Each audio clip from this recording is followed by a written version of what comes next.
Press the bell icon of the ePathshala channel and never miss another update. It's a fourth part of this chapter और दोस्तों ये video का चौथा part है। Class 11th की geography हम कर रहे थे और इससे पहले हमने इस चैप्टर के ऊपर वीडियो के 3 पार्ट अपलोड किए हुए हैं। अगर आपने 3 पार्ट नहीं देखे हैं तो प्लीज़ सबसे पहले आप जाके वीडियो का तीसरा पार्ट, दूसरा पार्ट और पहला पार्ट ज़रूर देखिए, जिससे आपको distribution of ocean and continent का आपको पूरी तरीके से जो पार्ट्स है वो चौथा जब जाके समझ में आएगा। तो दोस्तों इस वीडियो के अंदर हम ये समझने की कोशिश करेंगे प्लेट टेक्टोनिक्स के बारे में। अब प्लेट टेक्टोनिक्स क्या है, जिससे आप प्लेट विवर्तनिकी बोलते हैं ज्योग्राफिकल लैंग्वेज में। थोड़ा सा हिंदी में टफ है पर इंग्लिश में पढ़ने से बहुत आसान है। प्लेट टेक्टोनिक, जब हम पूरी तरीके से सागरों के अध्ययन के बारे में, ओशनिक फ्लोर के बारे में पढ़ रहे थे, तो बहुत सारे कार्टोग्राफर और बहुत सारे ज्योग्राफिकल आए। उनका इंटरेस्ट कॉन्टिनेंट्स को पढ़ने के लिए और ओशन के पढ़ने के लिए और ज़्यादा बढ़ने लग गया।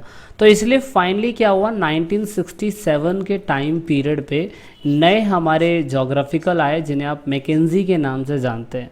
मैकेंजी ने बताने की कोशिश करी कि प्लेट टेक्टोनिक जो है दोस्तों, वो भी एक लिथोस्फेरिक प्लेट है। मतलब ये वो सारी प्लेटें हैं जिनसे हम एक अंदाज़ा लगा सकते हैं कि ये एक ठोस चट्टान थी, एक हार्ड रॉक था जो समय के साथ साथ पूरी तरीके से ओशन और कॉन्टिनेंट में बदला और बाद में इसी को लिथोस्फेयर का हिस्सा कहा गया।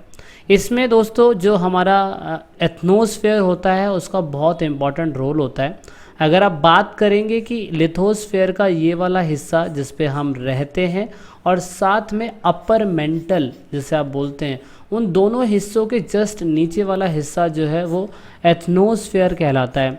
एथनोस्फेयर सही मायने में 5 से 100 किलोमीटर के बीच का हिस्सा जो है देखा जाता है। और इन हिस्सों के अंदर कुछ हिस्से जो हैं, बोला जाता है कि धरती के अंदर ये हिस्सा गर्म होता है और गर्म होने के बाद इनके बीच से लावा निकलता है और ये लावा धरती के इस तरफ इकट्ठा होता है। इकट्ठा होने के बाद कई सालों तक फिर दोबारा घिर जाता है, फिर चीज़ गर्म होती है, फिर वो बाहर आता है।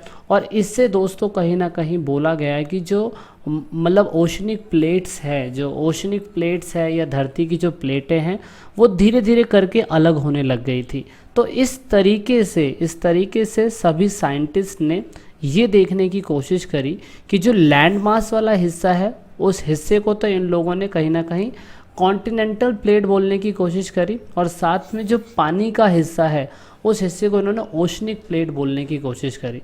तो इस हिसाब से हम यूरेशियन प्लेट को कॉन्टिनेंटल प्लेट बोलते हैं और जबकि पानी वाले हिस्से को, जैसे आप पैसिफिक प्लेट बोलते हैं, प्रशांत महासागरीय प्लेट बोलते हैं, उसे आप ओशनिक प्लेट बोलेंगे।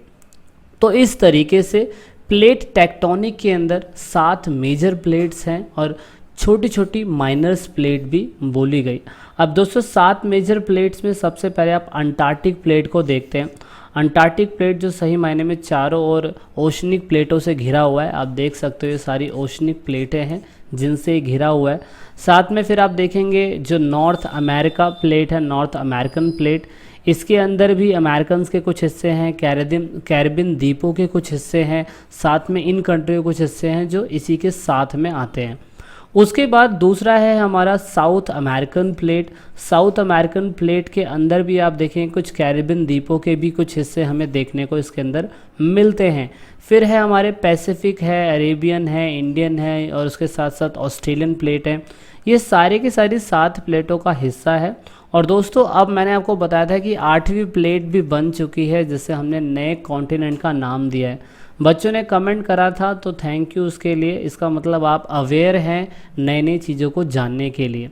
तो ये तो वो प्लेटें थी जिसे आप कॉन्टिनेंटल प्लेट बोलते हैं, लेकिन कुछ ऐसी छोटी छोटी प्लेटें भी होती हैं जिन्हें आप कोशिका प्लेट्स बोलते हैं। आप देख सकते हो ये पानी वाला हिस्सा है ना। उसके नाजिका प्लेट भी है, साथ में अरेबियन प्लेट भी आप देखेंगे ये वाला हिस्सा है, साथ में फिलिपाइन प्लेट है ये वाला हिस्सा है। उसके साथ साथ कार्नोनियन प्लेट जो है दोस्तों वो भी एक बताया गया है ना। तो वो भी आप देख सकते हैं, कार्नोनियन प्लेट है वो भी है और साथ में फिजी प्लेट भी है। तो ऐसी बहुत सारी प्लेटें जो पूरी मेंशन नहीं है इसके अंदर, लेकिन कुछ छोटी और बड़ी प्लेटें मिला के पूरी तरीके से ये ग्लोब को बनाने की कोशिश करती है। तो यानी कि प्लेट जो है दोस्तों वो पृथ्वी के पूरे इतिहास के बारे में बताती है, और इससे आपको बहुत अच्छे तरीके से समझना होगा कि एक टाइम पीरियड पे ये सारे के सारे एक साथ मिले हुए थे, लेकिन बाद में कई 200 करोड़ साल लगे इन प्लेटों को अलग होने के लिए, और बाद में लैंडमास वाला हिस्सा अलग बन गया और पानी वाला हिस्सा अलग बन गया। तो इस हिसाब से जो हमारे मैकेंजी है उन्होंने सिलेक्टेड थ्योरी के हिसाब से बताया कि अगर प्लेट टेक्टोनिक्स अलग हुई होंगी तो कुछ इन थ्योरी के हिसाब से, जैसे आप डाइवर्जेंट बाउंड्री बोलते हैं। डाइवर्जेंट बाउंड्री के अंदर क्या होता है दोस्तों, when the plates diverts from each other in the opposite direction and a new layer formed is called diverging plate. मतलब जब क्या कहते हैं अपर मेंटल से जब कोई क्रस्ट यानी कि लावा बाहर निकलता है, तो लावा बाहर निकलने के बाद मैंने बताया था इन सतहों के पास इकट्ठा होता है और फिर बीच में रिफ्ट वैली बनती जाती है, और जब दो कॉन्टिनेंट निकल के साथ में आते हैं तो उसे हम डाइवर्जन प्लेट बोलते हैं। तो इससे आप देखेंगे कि ये वाला हिस्सा जो है वो ओशनिक प्लेट बन गया, और ये वाला हिस्सा जो है वो कॉन्टिनेंटल प्लेट बन गया, है ना। ये डाइवर्जन बाउंड्री है। साथ में फिर कन्वर्जन बाउंड्री में क्या होता है दोस्तों, when the plate is smashed under one plate and the where ground properties is destroyed is called the conversion boundaries. मतलब जब एक प्लेट दूसरी प्लेट से टकराती है तो उसे हम क्या बोलते हैं, उसे हम अभिसरण सीमा बोल लीजिए, कन्वर्जन बाउंड्रीज बोल लीजिए, कन्वर्ट बाउंड्रीज बोलते हैं इसे। तो इस तरीके से देखा होगा आपने कि एक लैंड मास जब दूसरे लैंड मास से जुड़ता है तो या तो वो लैंड मास उसके ऊपर चढ़ जाता है ना, और एटमॉस्फेयर वाला हिस्सा उसके नीचे आ जाता है, और लिथोस्फेयर पे हम फिर रहना चालू कर देते हैं, और उसके बाद वहाँ नए नए ट्रेंच बोल सकते हैं या नए नए पहाड़ों का निर्माण हो जाता है। यानी कि अगर मैं बोलूँ कि हमारी जो प्लेट थी, जो हमारा इंडिया था, उसका लैंड मास जो मैं बोल सकता हूँ कि कश्मीर के पास आगे अगर टकराया होगा तो इसकी वजह से वो कन्वर्जन प्लेट बाउंड्री थी, और वहाँ पे फिर नए नए पहाड़ों का निर्माण हुआ होगा, है ना, कन्वर्जन बाउंड्रीज के तहत। दूसरी एक और बाउंड्री जिसे आप ट्रांसफॉर्म बाउंड्री बोलते हैं। ट्रांसफॉर्म बाउंड्रीज़ के अंदर क्या होता है, ट्रांसफॉर्म बाउंड्री के अंदर ना तो वो नई लेयर्स बनाती है और ना ही किसी नए लेयर्स को क्रिएट करती है, यानी कि डिस्ट्रॉय करती है, उसे हम ट्रांसफॉर्म बोलते हैं। ये बाउंड्री बस आपस में एक दूसरे के पास ट्रांसफॉर्म हो जाती है, और इसी को हम ट्रांसफॉर्म बाउंड्री का नाम देते हैं।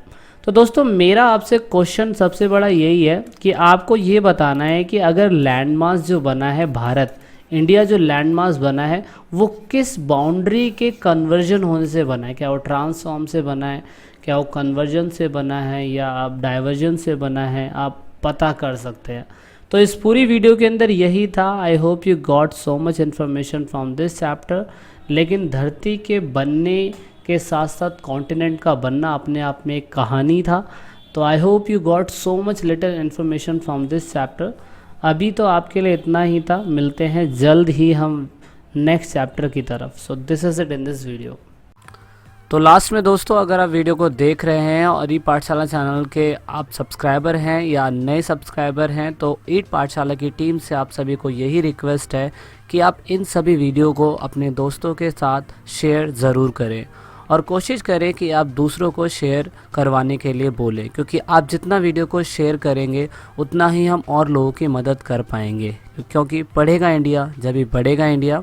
तो वीडियो के लास्ट में वीडियो को एंड तक देखने के लिए, चैनल को सपोर्ट करने के लिए बहुत बहुत धन्यवाद। जय हिंद, जय भारत।